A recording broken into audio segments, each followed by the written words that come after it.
Hey, welcome back. So this is just going to be a fairly quick review for the final exam, basically. So the final exam is going to be a little bit different. It's just going to be really be a written exam, just written questions, really just one. It depends how you think about it, but it'll be divided out into parts. They kind of relate, of course, but you can think about it either way.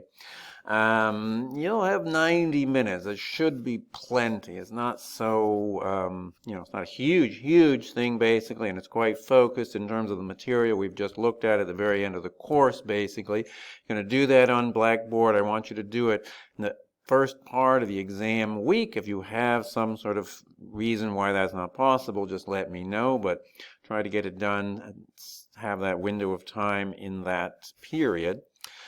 These are the things, right? Rorty, Harding, Murphy, basically, with Murphy focusing on the stuff that comes at the end, what we just had talked about, basically, especially that bit about choosing, how they relate, basically what's going on, and basically, most importantly, who you might agree with, if any one of these figures, basically, and try, definitely, well, don't just try, but succeed in thinking about and coming up with at least some good example or two, say, just basically to help you put things into focus and just to kind of bring it to life a little bit more. So basically, I'm not going to talk about everything in great detail because the last, various files, these video lectures cover all the same stuff, but I'll just kind of go through it. And if you have any further questions, just get in touch with me. Where are we? Here we go. Basically, Rorty, right? Think about the distinction between solidarity and objectivity, basically, different ways how we can make sense of our experience, whether or not we try to do it in a way that tries to overcome the ethnocentric assumptions and the perspective that we begin with, right? Or not, right? Basically. So here with objectivity, we're thinking there is some kind of more universal or transcultural or ahistorical view. He gives two main things against this, right? The criterion argument, it just can't happen, right? In principle, it's not possible. But even more importantly, even, pretending that it does, just doesn't work that well anyways, right? It's not the way to build and strengthen the sort of community that human beings need to sort of thrive and flourish in. So on the other hand, with solidarity, that is, where we do, in fact, directly embrace those ethnocentric perspectives, where we recognize there is no universal or transcultural level, basically. So this is the pragmatic view, right? What's good for the community, what serves the interest, just brings together our pursuit of knowledge and the well-being of our community.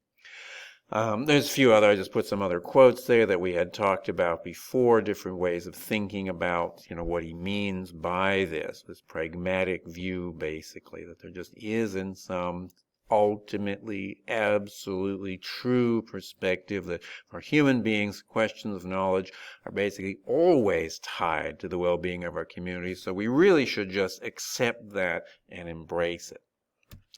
Some pros and cons. I might have put some of these things in an earlier email. Basically, it's just a good thing, right, to connect knowledge with our communities. The bad side is, well, it could mean that between different communities, there is always the possibility of disagreement and hence potential conflict.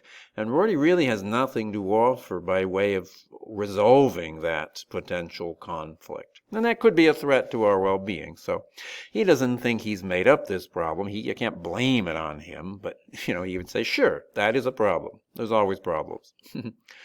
Basically, the idea about strengthening our communities, well, that's supposed to be a good thing. Well, unless, and here we're thinking kind of from Harding's perspective, basically, if we overlook some divisions or some inequalities or other forms of injustice, if we think something's a community in this sense when it's really not, then we do run the risk of, doing something that's really quite bad, about kind of entrenching some kind of epistemic injustice when we think there's solidarity when really it's just some dominant view being kind of maintained over the perspectives of others. So it's something to be cautious about. And finally, I just gave some here. There could always be more. He thinks, sure, this is really intellectually honest, right? This is really just seeing things how they are, very soberly accepting our situation, even if, at least temporarily, it's uncomfortable in the sense that some ideas or values that we thought were really quite important have to be let go of. But I think he would figure that if this were to actually be put into practice, that, well, soon enough we'd get over that, and we might then see the benefits of taking the solidarity approach.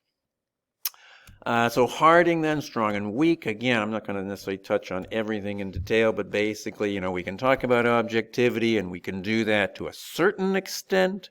That could be what she'll call weak, where we're sensitive to, and we take steps to exclude certain kinds of biases when we come up with knowledge and make claims about reality, right? The more obvious kinds of, say, individual biases and so on that have to be weeded out, even if at the same time we're completely oblivious to the larger kinds of systemic bias that go along with things like racism, sexism, and so on. Those things can kind of permeate the atmosphere. There's no reason to assume that scientists or anybody else are immune from them.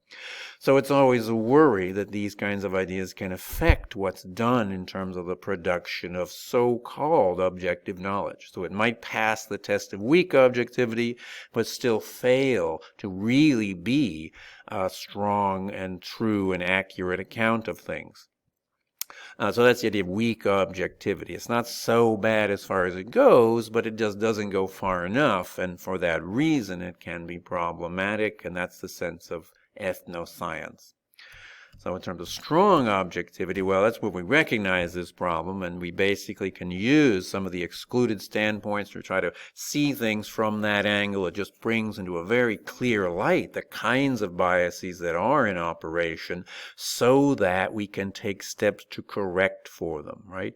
It's important to emphasize, as I have before, it doesn't mean that, say, those so-called marginal standpoints themselves see things truly, right? There's no objective view anywhere.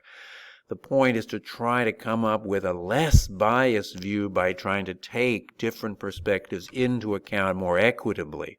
That's what she thinks strong objectivity is all about. That's why we can get something that's more accurate, more comprehensive. Those are virtues. Those are signs of better, stronger claims. Nothing's necessarily perfect, but certainly better, and that's really all she's claiming to have done. So here's some pros and cons. I mean, she thinks, yes, we can still think about objectivity, make judgments that some claims are better than others, even while, we can still be skeptical about the traditional view of objectivity. That's all good. A kind of downside is, of course, everything is way, way, way harder than it ever was before, but we never should have thought it was easy to have good knowledge, right? Of course, it's easy to come up with claims if you exclude certain perspectives, right? If you just make your life easier, yeah, but doesn't mean your claims are actually better. They are worse. But to actually really get good ones, of course, it's harder, but hopefully it's worth the trouble. She thinks this is has a more democratic sense to it, that therefore it corrects for certain kinds of epistemic injustices. That's a good thing, basically. I put con question mark only because, well, depending on where people are coming from, she really realizes people have different views. Not necessarily everyone is ever going to agree. She just hopes more people might agree with her, right? That's just a good thing to include those perspectives. This may be quite disruptive. She would have no problem with that. She might think the seriousness of the problems certainly could call for a serious disruption and change of how things are. She would think that's good, and she, again, hopes that more people than not might agree with her. The last thing is maybe the most significant in some ways. It's not a different point altogether, but goes along with what we were saying about Murphy in some ways, right? That it really does give us some idea, some clues as to how we might move forward when we do find ourselves in a situation where there are divisions and different perspectives, people seeing things from different standpoints. Just what do you do, right? Do you just throw up your hands and say, okay, that's just how it's going to be? But if you want to, if you feel from within some kind of deep motivation to try to bridge those gaps, what are you going to do? This idea of strong objectivity might be very helpful and very productive. There may be a downside. This kind of goes with taking a democratic approach to anything, is that it's possible that sometimes that's not the best thing. There can be criticisms of democracy even in the political context where, it could be, you take sort of, democratic majoritarian votes, it's possible the same people keep coming out on the wrong short side of things. Again, it's kind of like with Rorty. She'd say, yeah, that's a problem. There's always problems. It's not perfect. Hopefully we can address that too, but it's not anything that her ideas have introduced. So then back to Murphy. Now again, we had just talked about this. Think about that statement there, just what he meant, how it relates to the others, just maybe where you stand or what you might think about in terms of examples. So what he means, well, he's obviously talking about a non-philosophical versus a philosophical view, the latter having to do with those qualities, basically. It's important for the strength of a democratic society, he thinks. That's basically what he's meaning, and there's a choice. Well, people could do one or the other. He's just thinking it's important, and he was living at a time where this choice seemed to really be quite urgent, basically, and so he's putting it forward.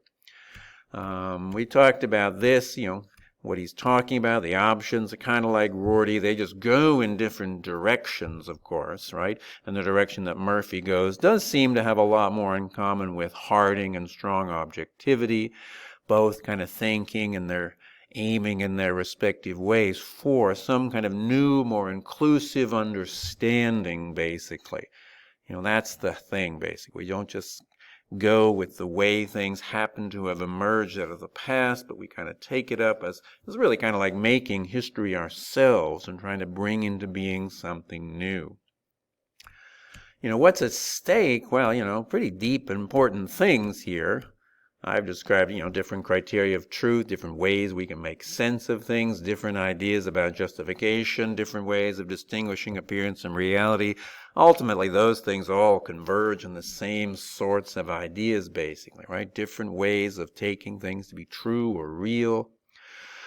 Whether or not it's ethnocentric perspective, basically, whether that is indeed what's best for any given community, or whether it's better, right, to try to go beyond that, to transcend that, basically, and try to engage in these ways, try to work out some higher view, some higher, more inclusive understanding. You can think about that in global terms, whether it's conflict or war and peace and so on, or something about climate issues and so on that demand a global response, or think about it just within this or some other society in terms of, the issues about equality and so on within a certain society.